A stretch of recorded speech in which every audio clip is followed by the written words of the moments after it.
Thank you very much. But the radical left, they hate our history, they hate our values, and they hate everything we prize as Americans, and we're right. Because our country didn't grow great with them. It grew great with you and your thought process and your ideology. The left-wing mob is trying to demolish our heritage so they can replace it with a new repressive regime that they alone control. They're tearing down statues, desecrating monuments, and purging dissenters. It's not the behavior of a peaceful political movement. It's the behavior of totalitarians and tyrants and people that don't love our country. They don't love our country. The left is not trying to promote justice or equality or lift up the downtrodden. They have one goal, the pursuit of their own political power for whatever reason, but that's their goal. That really seems to be their goal or their sickness. And if you give power to people that demolish monuments and attack churches and seize city streets and set fire to buildings, then nothing is sacred and no one is safe. We stopped them last night. Do you see that? Andrew Jackson.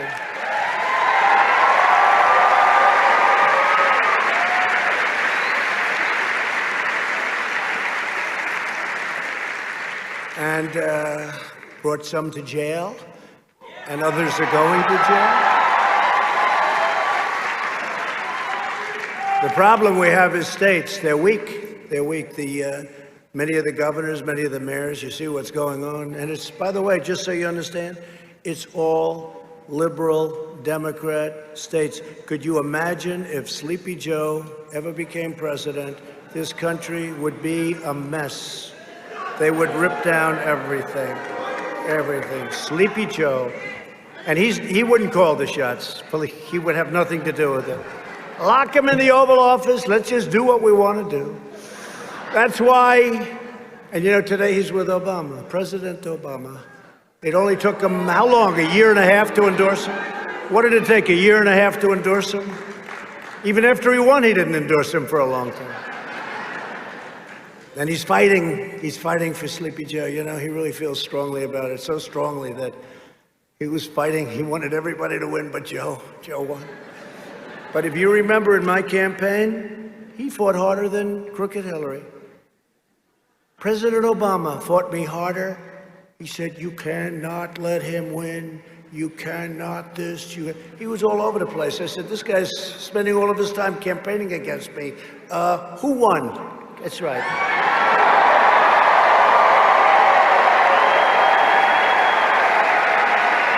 And don't forget, I'm only here because of him and Biden. I'm only here because of them. Because if they did a good job, we wouldn't have been here. There would have been no reason. So I'm only here because of President Obama and the job he did, and Sleepy Joe Biden and the job that he didn't do, other than he did a good job for his son. Did a good job for his son. No, but I'm only here because of them. Otherwise, I wouldn't be here. People were very unhappy. The fake news doesn't report it. They were very unhappy. There was tremendous dissent, tremendous anger. A lot of people in this audience, I can tell you. But we're here today to declare that we will never cave to the left wing and the left wing intolerance. We will never surrender to mob violence. And we will uphold American freedom, equality, and justice for every citizen of every background. Very strong. That's who we are. That is what we believe. And that is why we must prevail on November 3rd. We have to prevail. Get out there.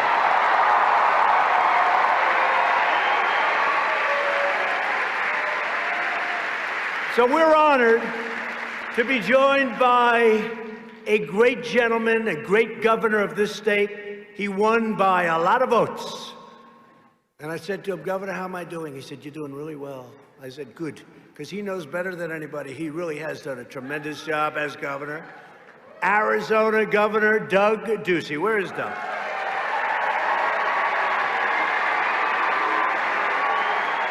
Thank you, Doug.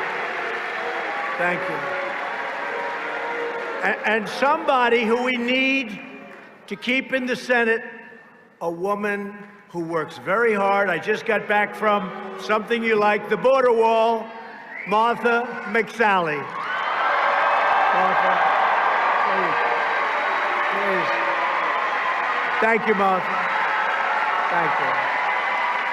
Thank you. Thank you, Martha. We got to get her in. And Mark Kelly, who she's running against, is very weak on China and lots of other things. If between Biden and Kelly and these people, they get in, China will own this country, and they don't own us at all. We have done great. Before the plague set in, before the plague came over, right? It came over. We were doing the greatest. We had the greatest economy we ever had, the greatest job numbers we ever had, the greatest of everything. There wasn't a thing where we weren't number one. We were beating them, and they were having a tough year. 67th. It was one of the worst years they had in 67 years. And we were doing great. And then they said, there's a plague coming over from China. Here it comes. What a disgrace. What a disgrace. And now you saw last week the jobs numbers, the biggest ever. You saw the retail sales numbers, the biggest ever, number one. And we're going to have a very good third quarter. And interesting, we're going to have a good third quarter. And right when those numbers are announced, you have your election. So that's hopefully a sign from up there. But I think we're going to do very well. And they are trying to do their best to keep the country shut down and closed because they'd love those numbers not to be good. But there's not a lot they're going to be able to do about it. Not a lot. But we want to get Martha in, and I want to thank Martha for being here. Governor, I want to thank you for being here. I want to thank you for being such a great friend, too. Thank you.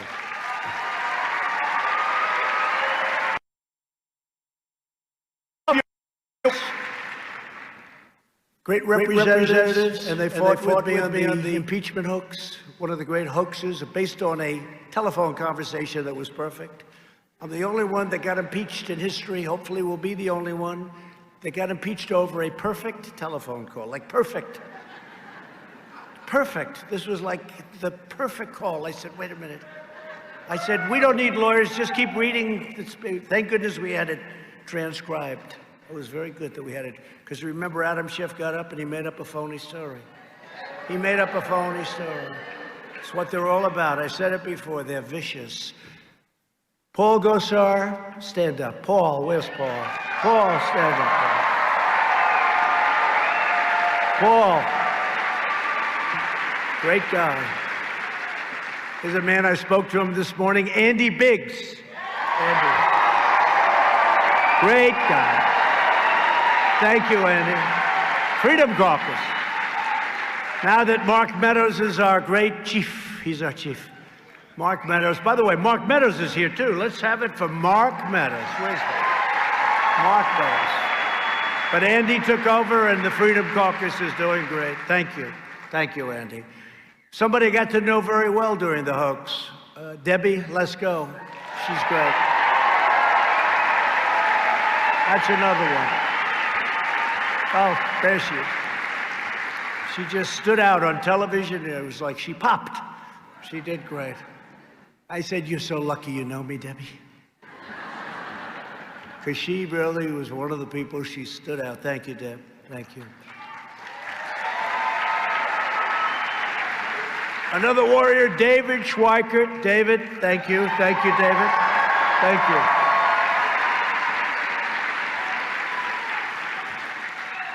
And a man who's very understated. He just gets it done behind the scenes, never likes to go on television, never likes talking a lot, but he's a great congressman from one of my favorite states, Florida, Matt Gaetz.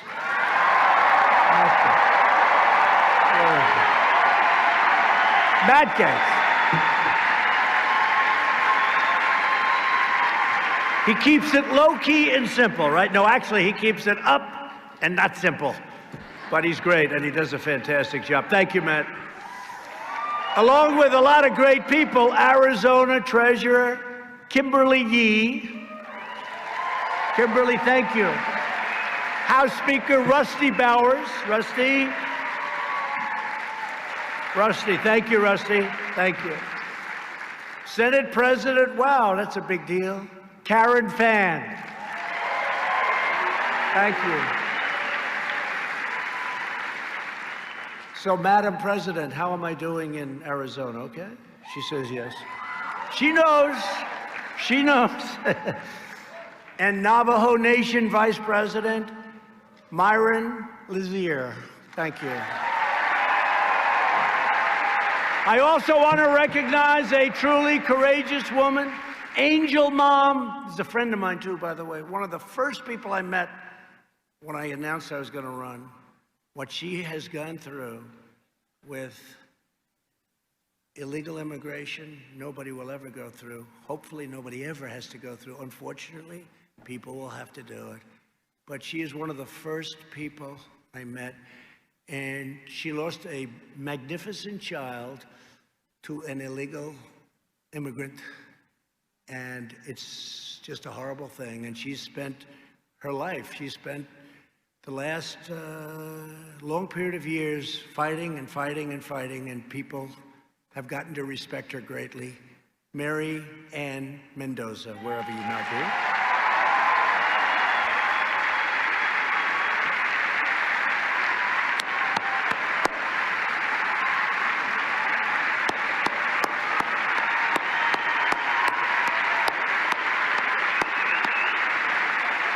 A lot of guts. He's got a lot of guts.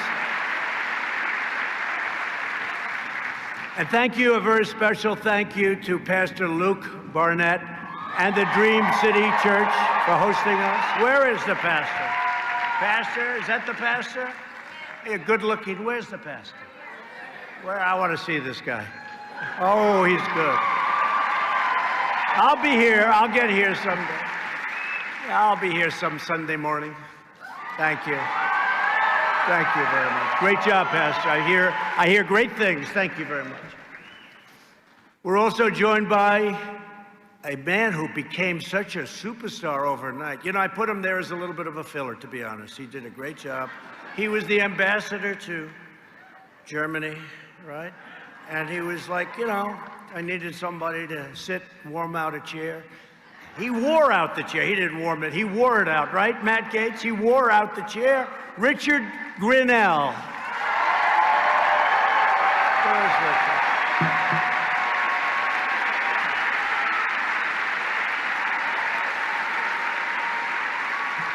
What a guy. Where's Matt? No? Say hello. You are fantastic. Oh, the picture of him walking into the DOJ with a big satchel. And I realized what good shape he's in. He goes, and he's walking. And those guys, and he had lots of gold in those satchels, didn't he, huh? Because I'll tell you, we caught him. Let's see what happens. But we caught him, right? We caught him. And a friend of mine that did a great job as the NASA CFO, and you see we've totally rebuilt NASA. We're sending rockets up now for the first time in many years. Jeff DeWitt. Jeff DeWitt. Jeff, hi. Thank you, Jeff.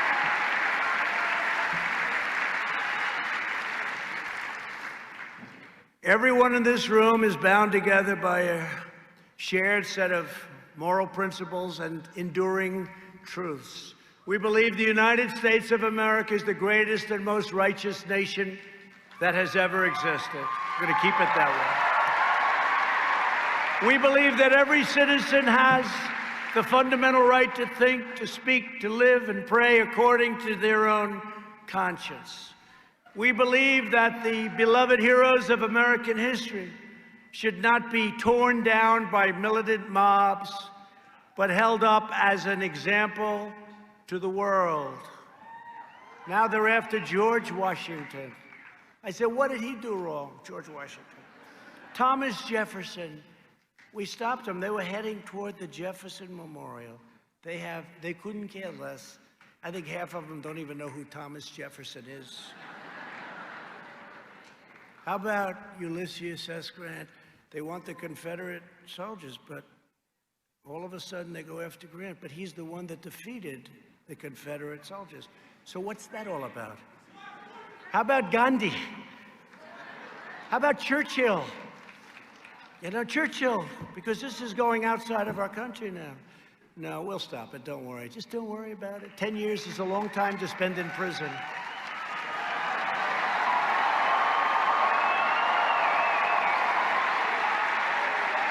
So our heroes are not a source of shame.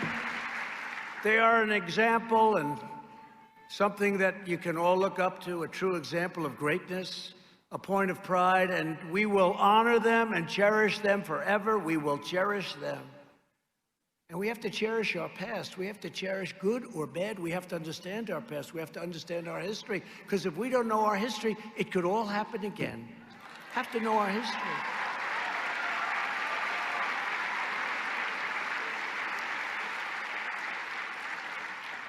We believe in law and order. We support the men and women of law enforcement, and we stand with the citizens in every city and every community and every part of our country who wish to live in safety, security, dignity, and peace.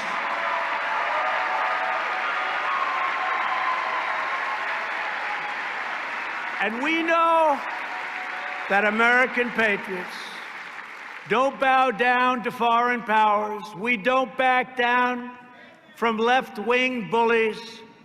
And the only authority we worship is our God.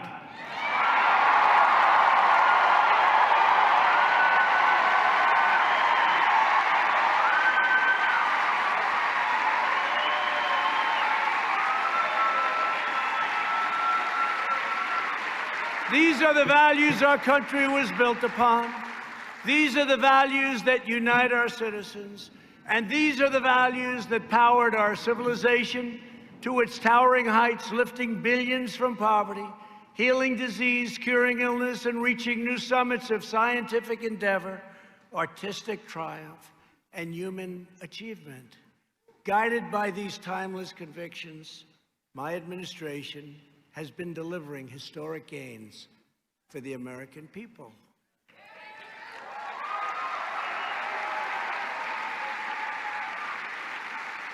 Like no one has ever done in the first 3.5 years of a presidency. Not even close. It's not even close. By the end of my first term, we will have close to 300 federal judges appointed and approved. 300. If you get 10, it's a lot. 300. An all-time record. And very importantly, we confirmed 2 great Supreme Court justices.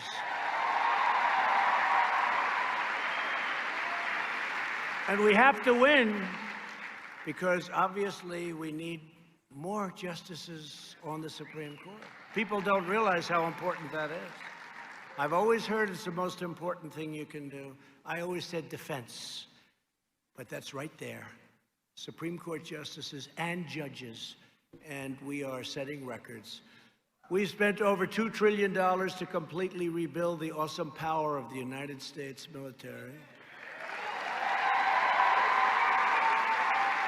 And I very proudly created the 6th branch of the United States Armed Forces, the Space Force.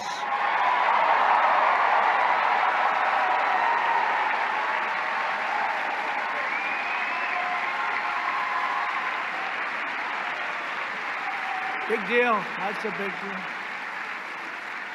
That's a big deal. You think just that, if you did just that, that's like, oh, that's a good presidency. Think of that. That's one of many, many things. We'll go over a few of them, but many, many things. So the Air Force was the last one. That was 75 years ago. The Air Force, 75 years ago. We just created another branch. We're going to have a general, a nice general. We have right now on the Joint Chiefs of Staff a full deal. And that's a great honor because space is going to be very important. At first they smiled when I came up with the idea. I never talked about it in the campaign. I don't think I ever mentioned it once. It's just an idea that I learned as I was going through military. And really an amazing thing. Space is going to be so important. That'll be one of our most important of all. And it's an honor. We're now doing a hydrosonic, I call them super dupers, missile. Goes 17 times faster than the fastest missile right now. 17 times.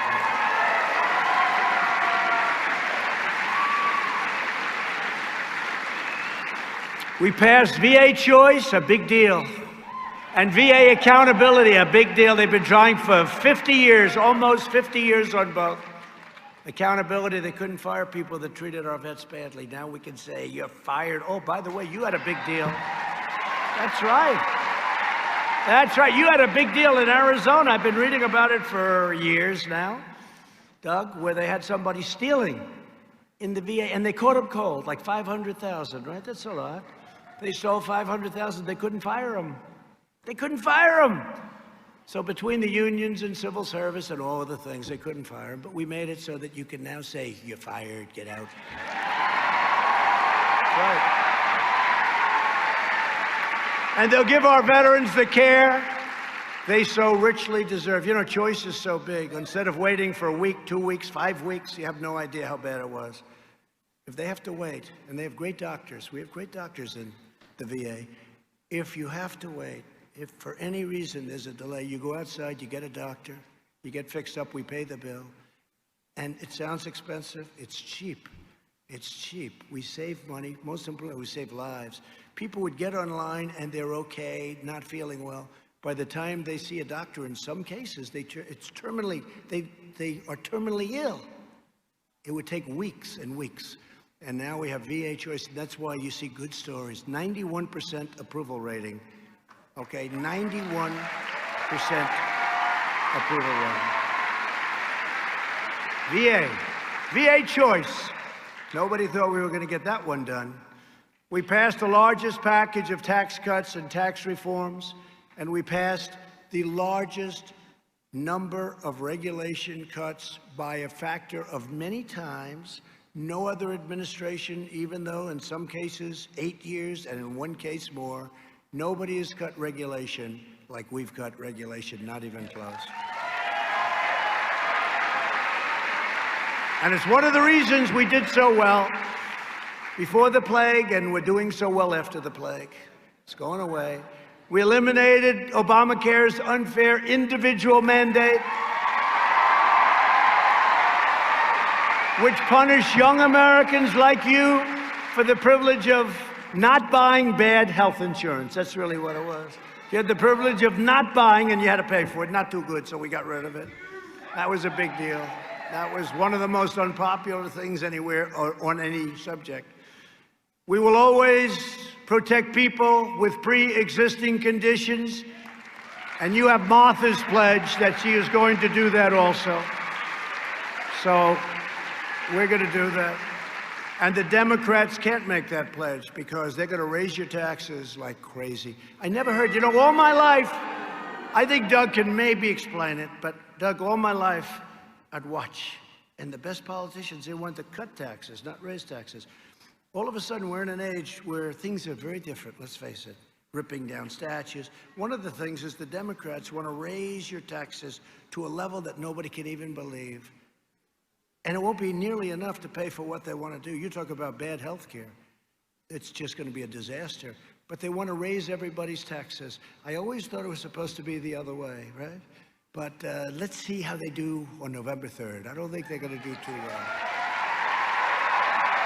We passed Right to Try to give critically ill patients access to life-saving cures so they don't have to travel all around the world and see if they can find. And we've had tremendous success with that. Right to Try, very proud of it. They've been trying to get that one done for 40 years. And I've just come from the Arizona border, Yuma, where we marked the completion of over 220 miles of brand new, beautiful border wall.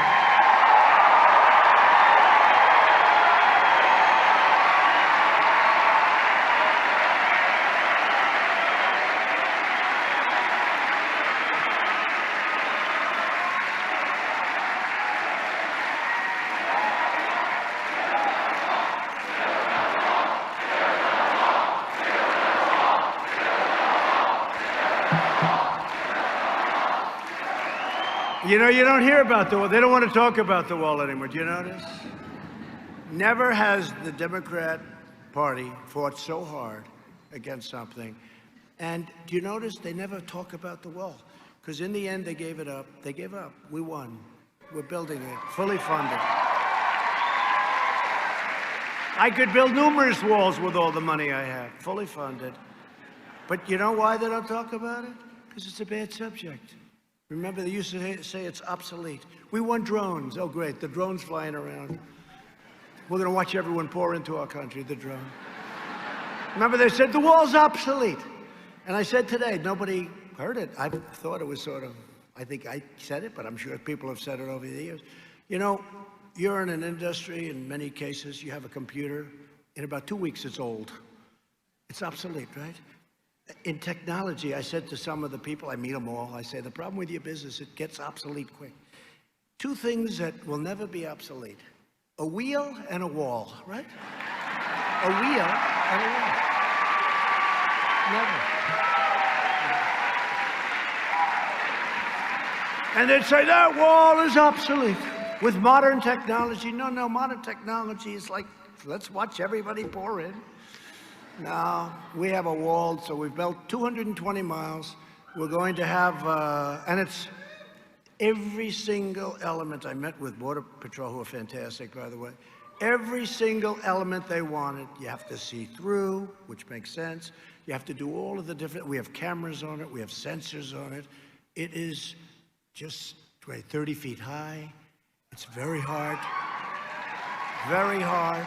We have anti-climb provision on the top. We have the whole deal, and it's very powerful. And by the way, where that wall is, nobody's getting through. Nobody gets through.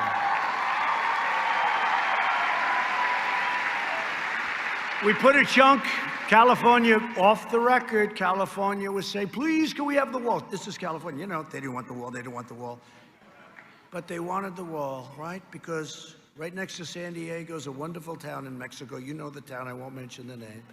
But they're heavily infected with COVID. Did you ever notice? I said the other night, did anybody see my speech the other night on Saturday night?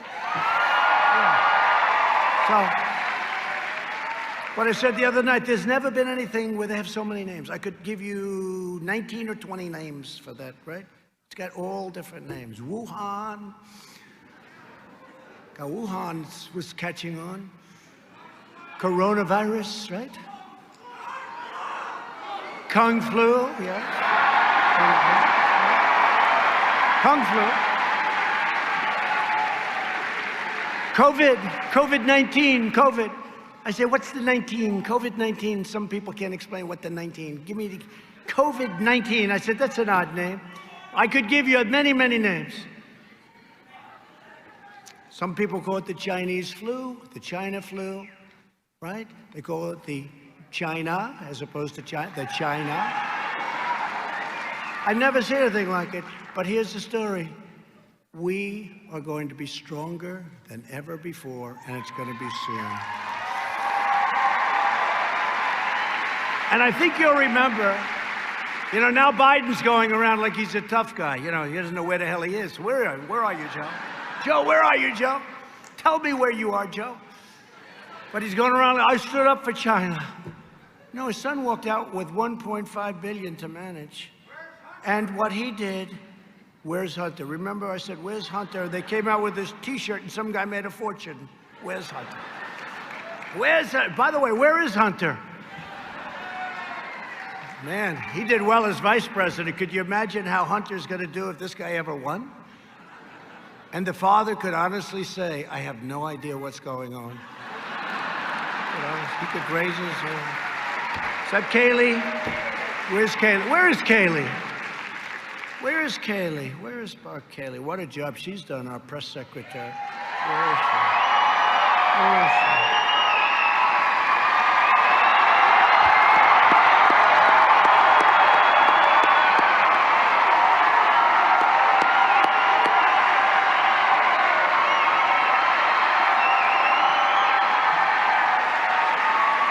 Everyone's doing well, our press secretary, these press secretaries.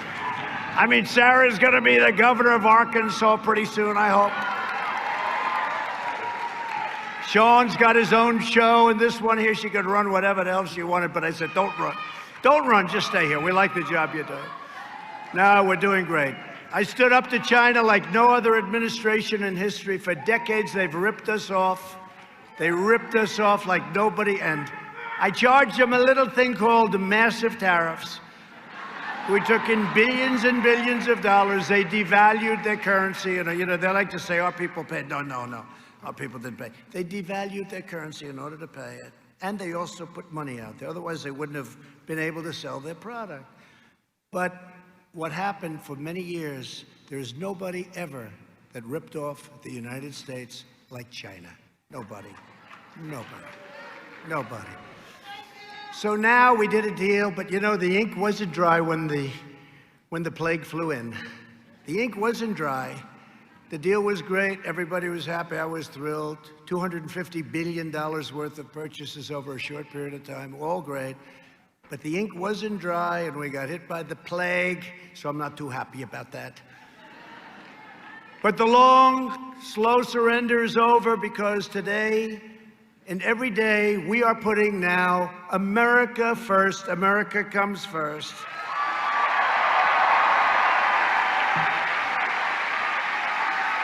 We sparked a revolution in domestic energy production, and the United States is now the #1 producer of oil and natural gas anywhere on planet Earth. America, as of a couple of years ago, is no longer energy dependent. We are now energy dominant. And because our energy use went down so much during this pandemic, it was a very, very bad period of time, because we have 10 million jobs, energy jobs, and now we have the oil price up where it should be, and yet people are paying very little for gasoline. That's like the perfect thing, right? That's the perfect thing to do. And I signed groundbreaking criminal justice reform, which nobody was able to get done. Very important. Very important. Very important. I secured record and permanent funding for historically black colleges and universities. Nobody does that. And we created opportunity zones along with Tim Scott. And since then, countless jobs and $100 billion of new investment have poured into 9,000 of our most distressed neighborhoods in the country. 9,000 opportunity zones. So think of it. I did criminal justice reform. We did a lot of work on prison reform. We did opportunity zones. Think of this. Think of all we've done. And we've taken care of the black colleges and universities, and nobody talks about it. But I have to talk about it. And you know what? Our black communities know it, and I think you're going to see something really great happen, because they understand it. They really understand it. And I'll tell you what, whether it's any community you talk about, but if you take a look at those numbers from pre-virus, but you take a look at them in a year from now, you watch. And your 401s right now, your 401ks, I don't think you want to have somebody else playing with them, because you're just about at a record high, and you put the wrong person in, they will be obliterated. They will be obliterated. So we're fighting for school choice, because we know that access to education is a civil right. A civil right. School choice.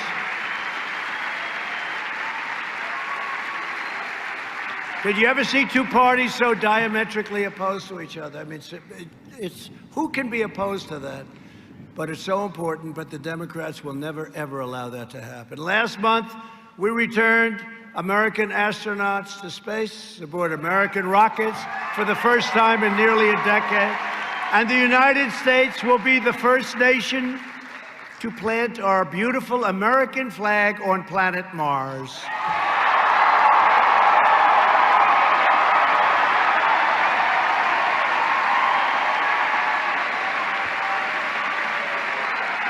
And we destroyed 100% of the ISIS territorial caliphate.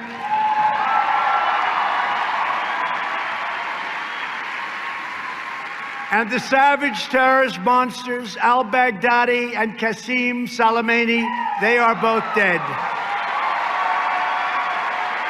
100%. 100% of the ISIS caliphate. And when I took over, that caliphate was going like this. It was a mess, but we destroyed it. No administration has accomplished more in just 3.5 years. It is. I mean, I could go after, these are just a few points. I could talk for an hour and a half just reading the points off. You know that. Yet, as you know, in recent months, America has faced down that unseen enemy, the virus from the distant land that spread across the globe and invaded our shores, but invaded the shores of, think of it, 188 nations. I have a friend, he's a very smart guy, said, I didn't know there were that many nations. I said, actually go over 200. But 188 nations that we know of. I love you too. Thank you, darling.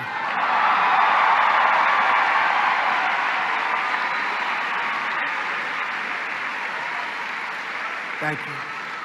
And tomorrow the fake news will be said, he said he loves somebody. He said he loves somebody. Terrible.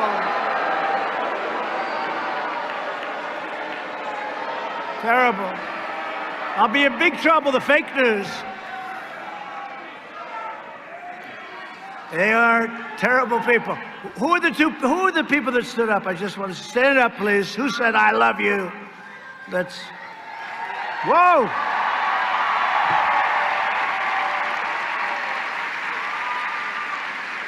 Sit down fast, please. Don't let them see you.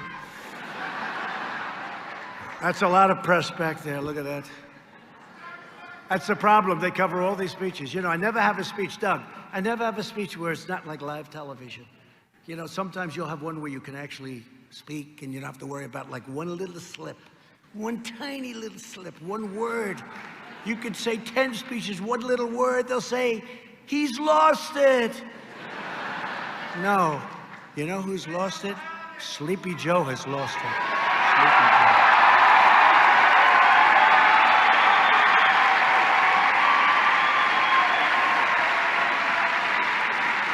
In response, we took swift and early action to ban travel from China very, very early. Remember Nancy Pelosi and that crazy group? Nancy Pelosi. She wanted to dance in the streets of Chinatown in San Francisco. Long after I banned China from coming here, we saved tens of thousands of lives with that early decision. And then we made an early decision on Europe. Yet liberal lawmakers and Democrat politicians condemned this policy. The left rejected science in favor of their fanatical devotion to open borders. They want open borders, not just our southern border. This is why the left is so dangerous. They always put their ideology before your safety. It's crazy what's going on. Defund and abolish the police. How's that? A good idea?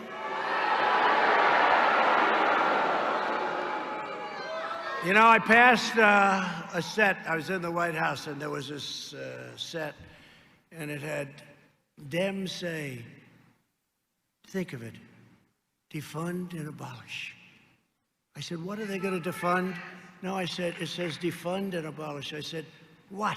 What are they going to defund and abolish? I thought it was going to be something. They said, the police. I said, oh, great. I just won the election. That's great.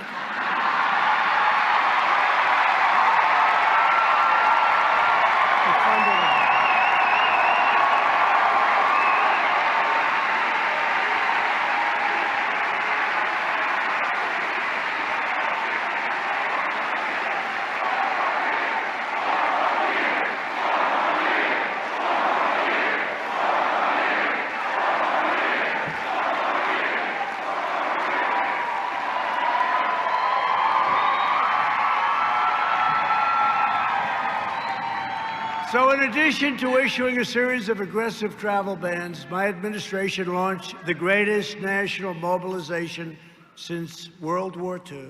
We have done such a great job with this, between the ventilators and all of these things, including testing. We're testing so much. We're now up to 27.5 million tests. I thought it was 25 because it seemed like 25 million. 27, they just told me. 27.5 million tests. Now, when you have all those tests, you have more cases. So the news conference said, they have more cases. Well, yeah, if you're going to do 20, and if, let's say, other countries do 1 million, 2 million, big countries, 3 million. Now, 4 weeks ago, Germany was at 3 million tests. So I don't know what they are now, but I know they're not anywhere near where we are. So then they'll say, we have more cases. Now, look, we want to do testing. We want to do everything. But they use it to make us look bad. But because of it, our mortality rate is so low. It's so great what's happened. So we want to test. So we do all these tests, and we find pockets, and we find people, and we find cases, and they say, the cases have jumped, instead of saying, what a job we're doing with testing. But we did the job with testing, and we did ventilators, and we came up with tests that we have so many different types of tests. We have the 5-minute test, the 10-minute test. We have tests, you send them to a public lab, a private lab. We have tests. It's a lot of tests. And other countries that have done very well with testing, they call us, they say, there's nobody that's been able to do the job that you've done. Now, the only ones I can't get to say that are the fake news media people. They can't say it.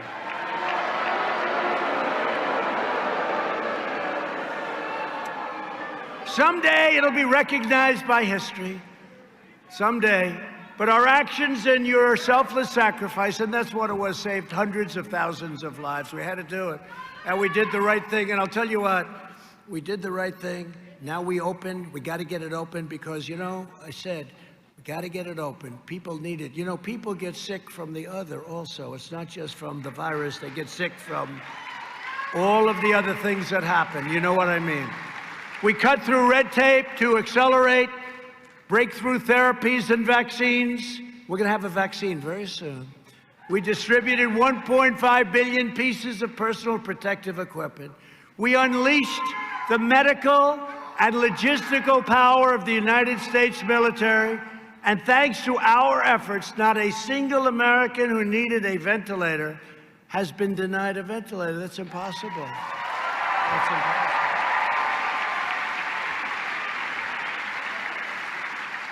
Remember when the New York governor, Governor Cuomo, said he needs 40,000 ventilators? Our people said, no, no, you need 4,000, maybe 5,000. Anyway, we got him what we thought was right. They never needed all of them. In fact, they gave some to other people, but he didn't need 40,000 as opposed to 4,000 or 5,000.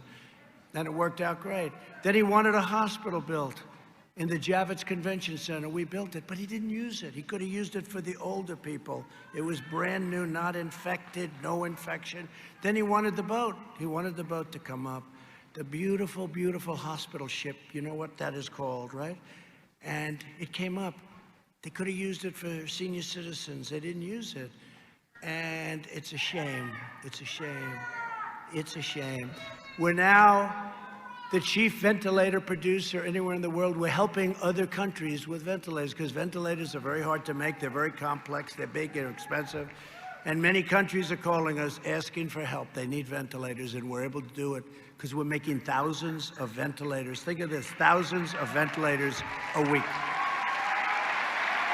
And to rescue the U.S. economy, which is happening now, we passed over $3 trillion in relief measures.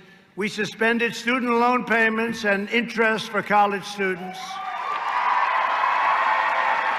And to protect jobs for young Americans just like you, we took historic action to block the entry of foreign workers into our nation. And we believe that companies should hire American workers and American students first. They have to hire. We got to go American. We got to go American. You know, we were down to 3.4, 3.5% unemployment, and that's one thing. But now we got to get it back to those numbers. Then we can think, right? Then we can think about taking people in through merit, only through merit. Or mostly through merit. I better say mostly, because they'll say that's a terrible thing. You know, you can't make a little bit of a slip. They'll say, he said only, what about this, what about that? Generally speaking, we like merit, okay?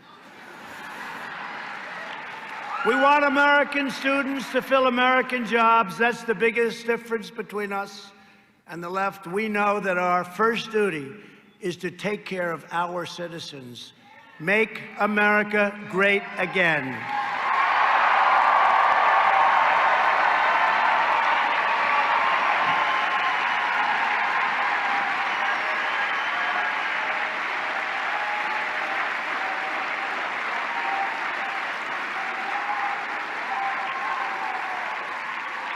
So before the plague came in, we had the best of everything. We had the best interest rates. We had the best unemployment rates. We had the best job numbers ever. We had everything. Unemployment for African Americans, Hispanic Americans, Asian Americans had all reached the lowest rates ever recorded in the history of our country.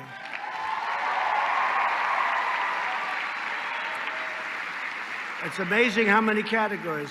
Young people without a high school diploma, young people without a college diploma. We were number one on every list you can think of. Women, 75 years. Not as good, I'm sorry. But it was getting ready to hit the all-time. Women, it was the best in 75 years, so I have to apologize. Can you believe that? We did the best in 75 years, and I apologize to women. But we were ready to hit the all-time, and then we got hit by something that should have never happened because they could have stopped it. Young people had seen their wages rise by more than 10%. They've never seen anything like that. We built the strongest and most prosperous economy in the history of the world, and we will do it again very, very quickly. It's happening already. We've just added 2.5 million jobs last month. Think of that. That's the largest increase in the history of our country. 2.5 million jobs in 1 month. And just to add the topping, as I mentioned, the 18% in retail sales, the surge, was the biggest jump ever recorded in the history of our country. The stock market in the last 50 days is the best stock market in history, and it went up today again, by the way. Think of that. Think of that. Go back a week, 50 days, the strongest 50 days in stock market history. This is during, hopefully, the end of the pandemic. But as we fight to restore, renew, and rebuild our country, the hard left is trying to divide, denigrate, and destroy our country. The American people have watched in horror as left-wing extremists have looted businesses, violently assaulted innocent civilians, and brutally injured hundreds and hundreds of police officers, our great police officers. They even vandalized, that's right, the Lincoln Memorial, the Lincoln Memorial.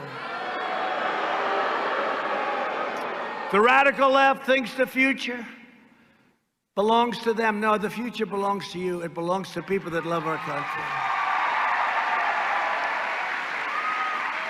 So we're not going to take moral lectures from the same left-wing ideologues who oppose school choice, who support deadly sanctuary cities, who want to defund our police, defund and abolish our police.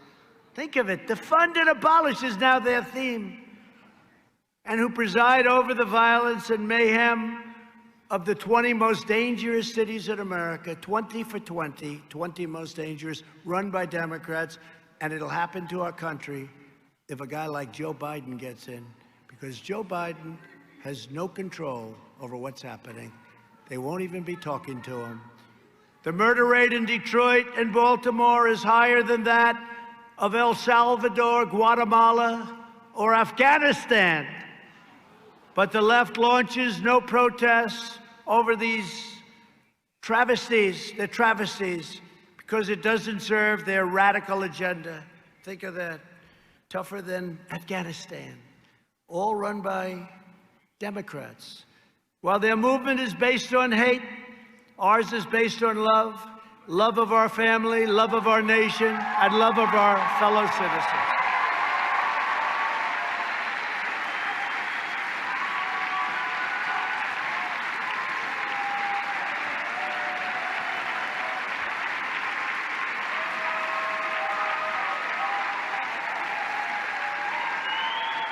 We embrace the noble vision of Reverend Martin Luther King Jr. and believe that people should not be judged based on the color of their skin, but the content of their character.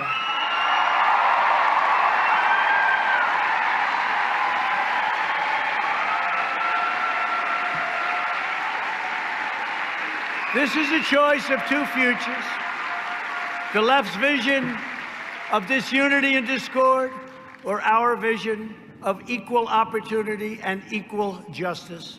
Every American should take a long look at the bedlam in Seattle, because that's exactly what will come to every city near you, every suburb and community in America, if the radical left Democrats are put in charge. They want to abolish ICE. Do you have any idea how patriotic ICE people are? I know them. They are very tough. I agree. They're very tough. I agree. They like to fight. I agree. But you don't want to do it. Look, I'm looking at some pretty tough guys right here. Look, you're not going to do it. He's not going into an MS-13 nest, swinging now. These guys are tough. They're smart. They're getting them out by the thousands. They're taking MS-13 out of our country by the thousands. They want to abolish ICE, get rid of ICE, abolish bail. They want no bail anymore. Just, we put you in for murder. It's okay. Come back whenever you have a chance. You see what's going on in some places like Philadelphia, what's happening in Philadelphia, what's happening in other cities. Look at what's going on in Chicago. What's that all about? Chicago is a great city. But they want to abolish borders and abolish every police department in the country. The Democrats are also trying to rig the election by sending out tens of millions of mail-in ballots, using the China virus as the excuse for allowing people not to go to the polls. Hey, we have a virus coming. We have to send, think of it, California. He's going to be sending out millions and millions of ballots. Well, where are they going? Where are these ballots going? Who's getting them? Who is not getting them? A little section that's Republican. Will they be stolen from mailboxes as they get put in by the mailmen? Will they be taken from the mailmen and the mailwomen? Will they be forged? Who is signing them? Who's signing them? What, are they signed at a kitchen table and sent in? Will they be counterfeited by groups inside our nation? Will they be counterfeited maybe by the millions by foreign powers who don't want to see Trump win because nobody has been tougher on trade or making our country great again? Nobody. No, mail-in ballots is a disaster for our country. It's going to end up in a big fight. Look, just forget about all of this stuff. Forget about speeches and teleprompters and all of that. They send out millions of ballots. Who's getting them? How are they delivered? Who's not getting them? Think of it. It's going to be fraud all over the place. And if you look right now, look at all of the disputes they're having on mail-in ballots. A friend of mine, who's a great guy, had a son who passed away 7 years ago. 7 years ago. He came to see me the other day. He said, they just sent to my son, Robert, a mail-in ballot. He died 7 years ago. There's no way they can control that. With mail-in ballots, you introduce something in the middle of an election year, and you have something where it's very complex. You have no time. to fix this very complex process. It's very complex. This will be, in my opinion, the most corrupt election in the history of our country, and we cannot let this happen. They want it to happen so badly.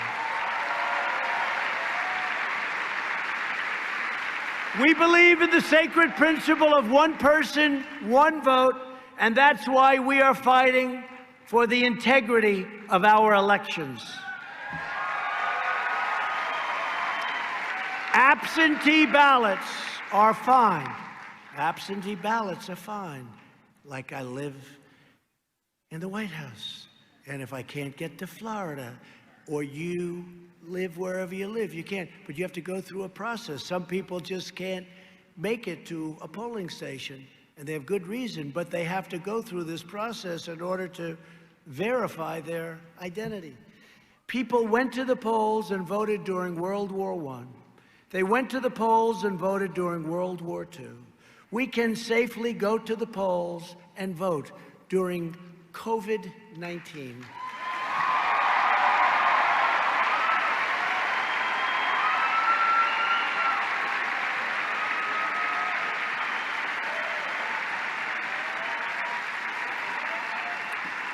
And there is tremendous evidence of fraud whenever you have mail-in ballots.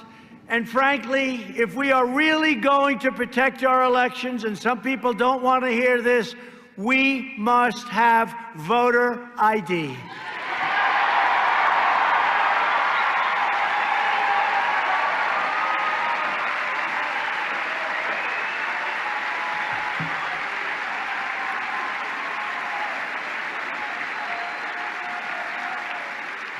So as long as I'm president, America will be a land of fair laws, swift justice, and safe communities. And that's why when rioting and looting broke out in our nation's capital, I quickly deployed. I came in, I deployed the National Guard very quickly. Mark Meadows was there. We had a lot of our people there. We stopped the violence. We saved that incredible statue, you saw it last night, and restored peace and order to the streets, although I will tell you they did great damage to the cannons that were on the ground. They did great damage, but we'll get them fixed. We'll get them fixed. Lock them up, yeah, lock them up. It's incredible how they can do it, incredible. Well, they did damage. We're lucky, we just got there in time. You saw the ropes going up? We got there just, and I'll tell you, law enforcement did a great job. They rushed him. They rushed him.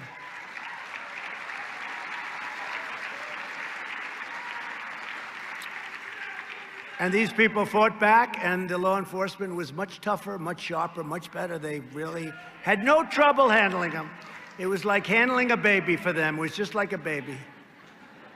A lot of spoiled people in that group, you know, a lot of spoiled rich people saying, "What are you doing here?"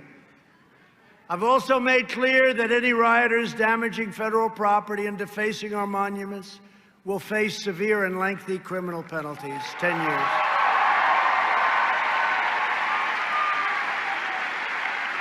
Many of the young people here today have had your own encounters with left-wing extremists such as Antifa.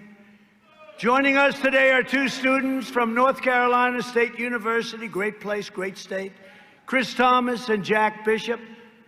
Please come on up, fellas, come on up.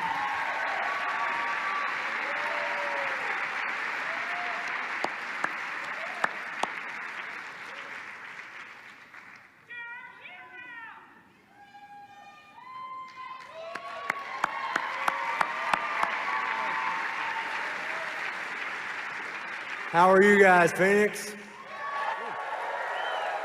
Awesome. Listen, thank you so much, Mr. President. It's great to be out here in Phoenix. This is the first time I've ever been here, and I've got to say it's been the experience of a lifetime. And listen, I'm going to keep this short and sweet. I just want to say that conservative censorship on campus is real, and it's happening all across the country all the time. This past year at NC State, we were having an event, our Turning Point chapter was, for Charlie Kirk and Laura Trump at her alma mater, NC State. and we were posting advertisements in our free expression tunnel where you're allowed to paint whatever you want. We were making some advertisements, and we had about 20 socialist thugs roll up from Antifa and from the Young Democratic Socialists of America.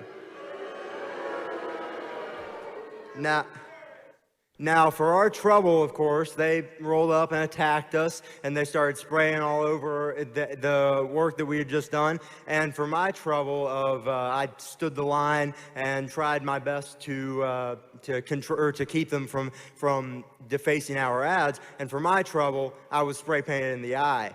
Yeah. And unsurprisingly, of course, the school did nothing. There's a surprise. And they let Antifa run roughshod over our event. They let them in the room with us. They were protesting, screaming so loud that you could barely hear the speakers the entire time. And of course, NC State, like many administrations across the country, does the will of the radical left. Meanwhile, conservatives across the country are punished and blacklisted merely for expressing our own opinions. We're ostracized and ousted with no support whatsoever from the administration. But let me tell you, when administrations across the country do the will of the left and cater to the mob, it's our duty as conservatives to stand up and to fight for our rights and to fight for our nation and to fight for our God.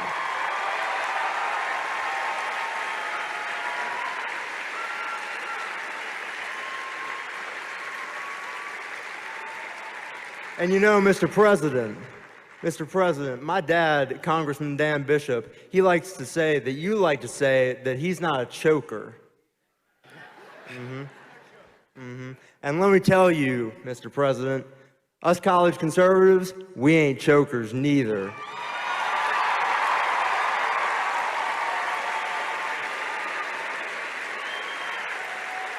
We're gonna win this election. We're going to take back the House, we're going to keep the Senate, and we're going to get 4 more years of the best presidency of my lifetime, the presidency of Donald J. Trump. Thank you, God bless you, and God bless the United States of America.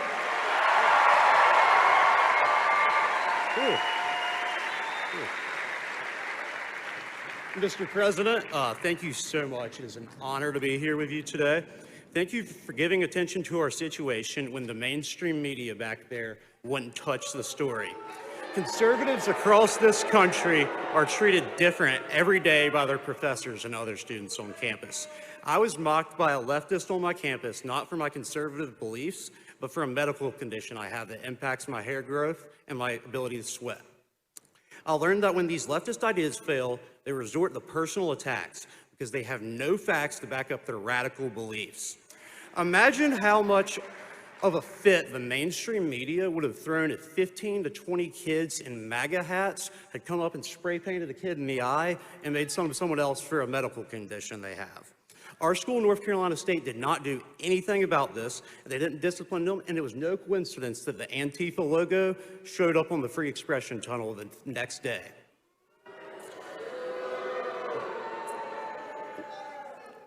We are blessed to have a president like you that is devoted to protecting free speech on college campuses. And thank you, President Trump and students for Trump. Let's keep America great.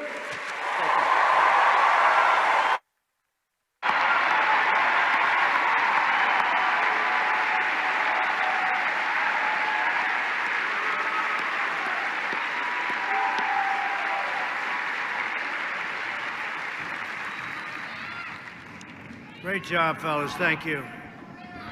So, I signed an executive order, as you know, and based on what I'm just hearing, you should maybe be talking to Charlie or somebody around here about defunding that school, because can't do that. That's exactly what the executive order was based on. So you talk to the people, maybe have your father call. His father's a great congressman, done a great job. So say hello to him. But you talk to them. That's exactly what it was for. We did something that was radical, but it wasn't radical to me. You have to be heard. And if you can't be heard, Let's talk about it, okay? As the radical left inflict violence on American streets, they're also waging war on timeless American values like freedom of speech, which is what we're just talking about. Anyone who dares to speak the truth is canceled, censored, deplatformed, fired, expelled, harassed, abused, boycotted, deprived of a livelihood, or even physically assaulted. Those times will be changing very soon. You can judge a movement by its behavior, and the young patriots here today don't destroy property. You don't burn buildings. You don't punish dissenters. And you don't try to erase the people with whom you disagree. It's called civilized people. You're civilized people.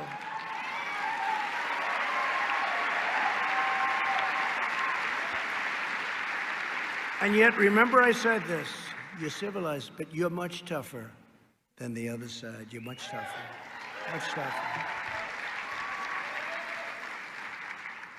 You conduct yourselves with honor, integrity, and dignity because you know the truth, the facts, and the history all on your side.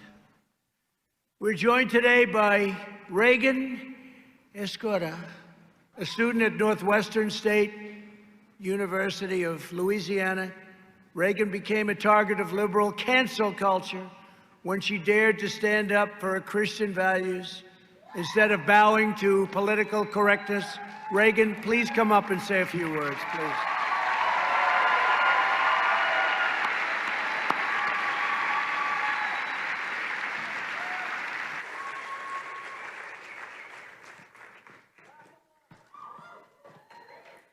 Well, thank you, Mr. President, for being here today with all of us and for inviting me up here to tell of my experience with cancel culture.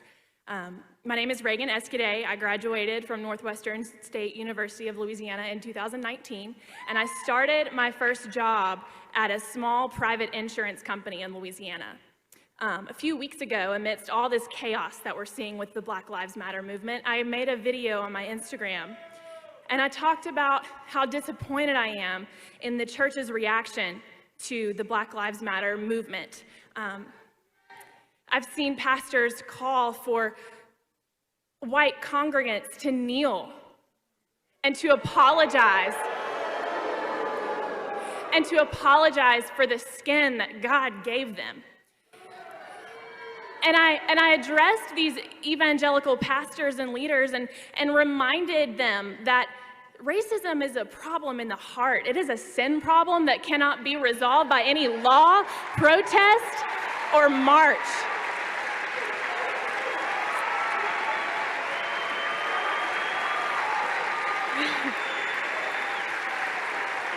And so, of course, my leftist followers didn't appreciate this message at all. I had my name blasted all over social media, and people told me, you know, I'm ashamed to have ever called you my friend. I've lost all respect for you. I love y'all. And so, an ex-coworker of mine made a post on Facebook about me, calling me racist and homophobic, and she listed my place of employment and called for people to call my employer and have me fired. There were death threats made to the owners. There were threats to knock down the building. Law enforcement had to get involved. And due to the crazy reaction from the leftist mob, my employer told me that they came to the conclusion that they needed to terminate my employment. But here's the thing. Losing my job is a small price to pay when God's name is being glorified. And He will always make His name known.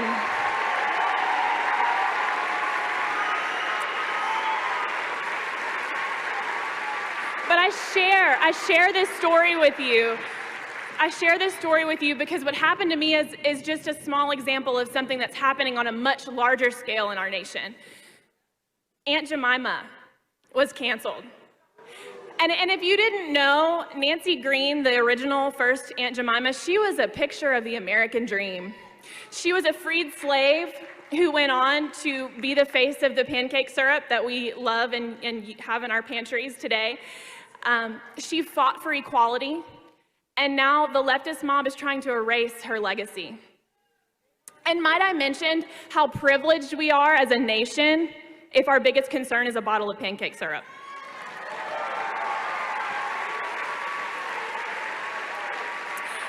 And more recently, we're seeing a call for statues of Jesus Christ to be torn down. Now, I'm a little confused here because last week Jesus was a social justice warrior and this week he's the face of white supremacy. And Jimmy Kimmel has been calling our president racist for years, and it turns out he's the racist.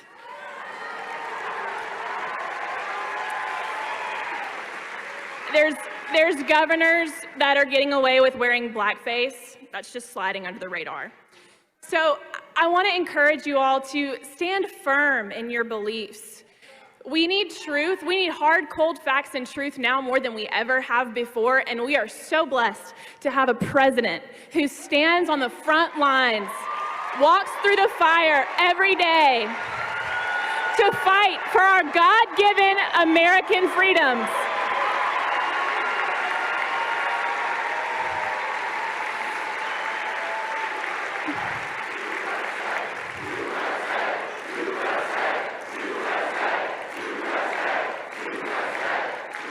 Do not apologize to the mob. And thank you, President Trump, for never apologizing to the mob, for always standing firm, for being here for the American people, and for fighting for our best interests, because you are the change that we need to see in America. Thank you.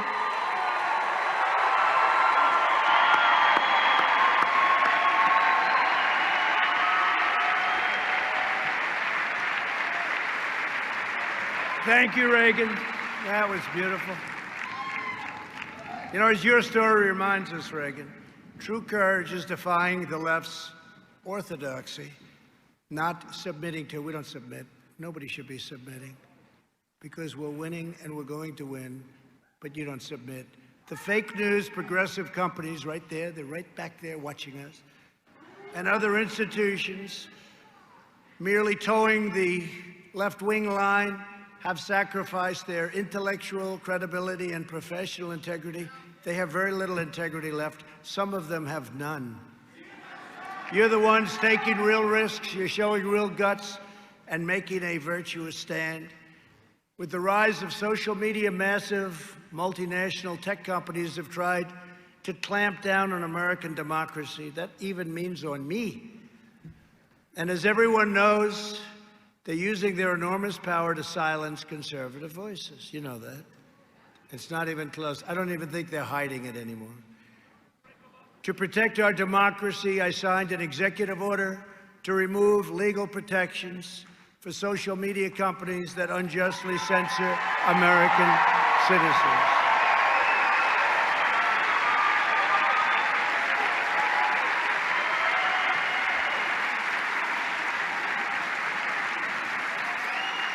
The radical left is also working to eliminate free speech on our college campuses. With us today is Nia Moore, a student at the University of St. Thomas in Minnesota, who has experiences persecution firsthand. Nia, please come up, please.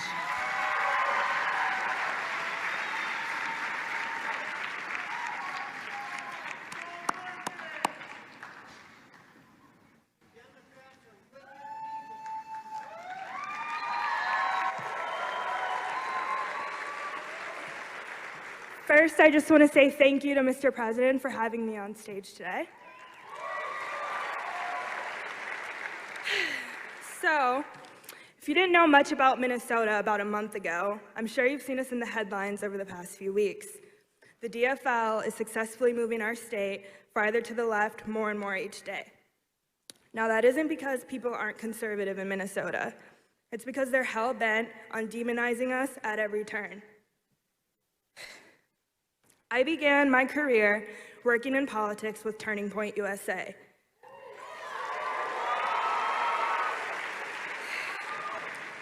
Unfortunately, due to the leftist culture of my campus at North Hennepin, we were shut down almost immediately and were refused official recognition. I was told by the faculty that political groups were not welcome on campus. However, they had multiple leftist groups that supported the Black Lives Matter movement, they were pro-abortion, and they advocated for Bernie Sanders. I know. Our governor, the mayor of Minneapolis, and the representative of the 5th Congressional District in Minnesota are all Democrats. But for whatever reason, the Republicans and the president take the blame for what has taken place. Unfortunately, the murder of George Floyd has created absolute chaos in my state of Minnesota. They have, sorry, I lost my place.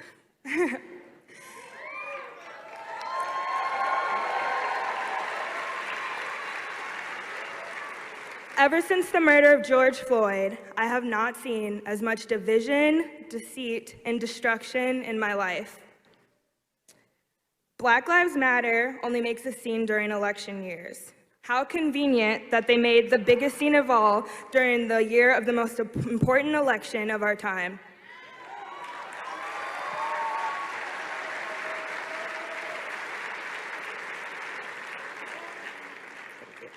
Black Lives Matter is only about police brutality once every 4 years. In between, they're heavily funding a push for leftist and LGBTQ+ agendas. The Black community's culture is naturally very conservative, so they mask their hidden agendas and play on the community's biggest fear.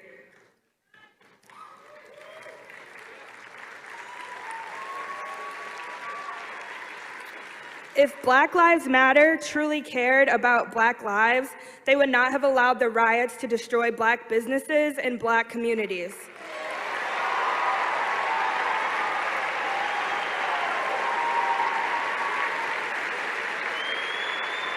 If they cared about Black lives, they would defund Planned Parenthood.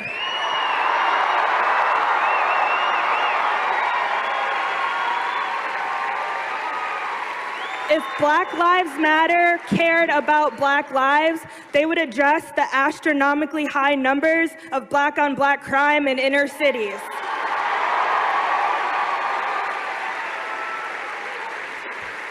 They try to paint us as the bad guys for not supporting the organization, but it's not the saying, Black Lives Matter. I think there's very few conservatives that believe Black lives don't matter.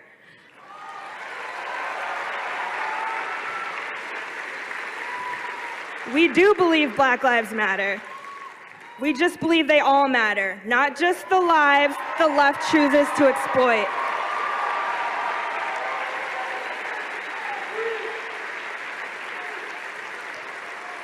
I am the field director for Ilhan Omar's challenger, Lacey Johnson. He is the first Republican in Minnesota to have Black Lives Matter activists and lifelong Democrats want to hear what he has to say. Because of that, they've tried to silence us at every turn. People are fed up and they're getting nervous.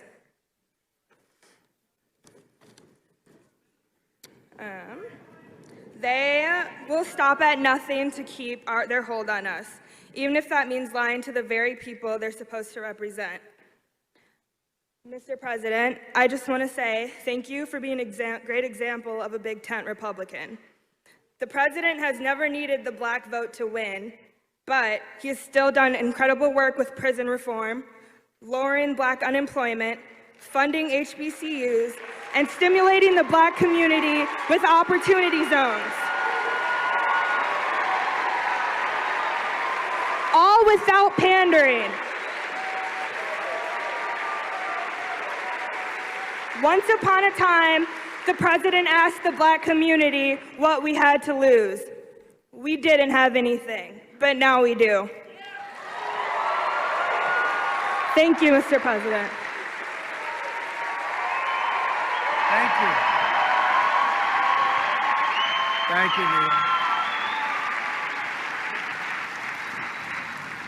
Well, Nia, I want to just tell you, first of all, thank you very much. And so heartfelt, I could see that. And I also issued a historical executive order defending free speech, and all of this is on college campuses. And I will tell you that it's something that's being used by people like Charlie and used very well, and it's opening up a whole new voice. And it's my honor to have done it. Under my order, any college that refuses to let you speak stands to lose billions of dollars in terms of the overall system.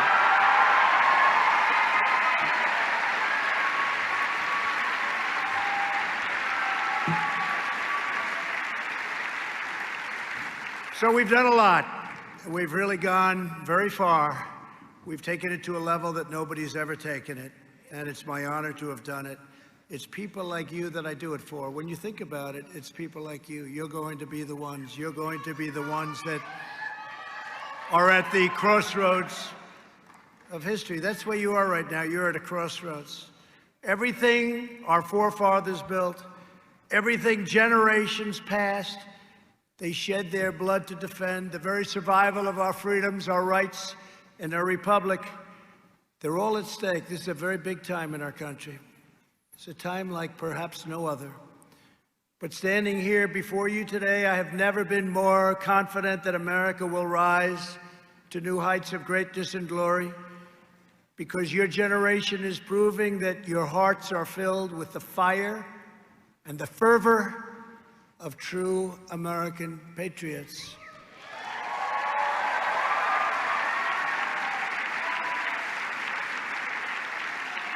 The great spirit of righteous defiance stirs deep within you. I see that.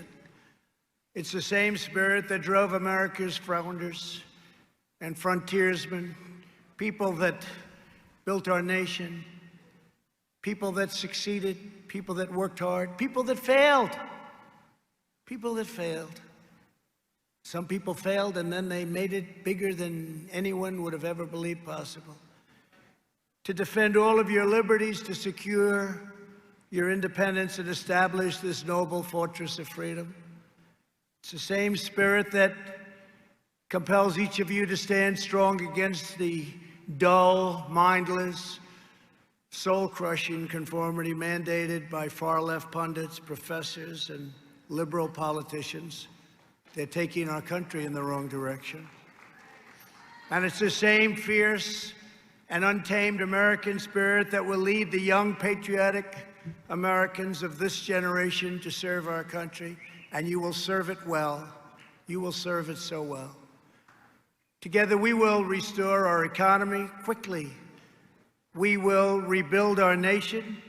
We will revitalize our cities. We will take back our universities and colleges. And we will preserve the America we love for you and for your children. We will defend our values, our voices, our faith, our heritage, our borders, our rights, and our God-given freedoms.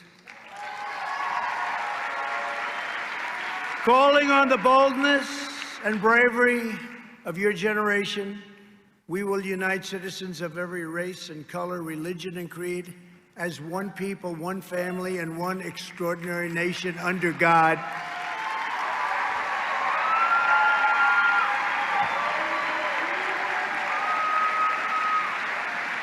And with your help, this moment will be a turning point in American history that will be remembered and celebrated for generations to come. For our young people, for our economy, for our communities, and for our beloved country, the best is yet to come. Thank you, God bless you, and God bless America. Thank you very much. Thank you.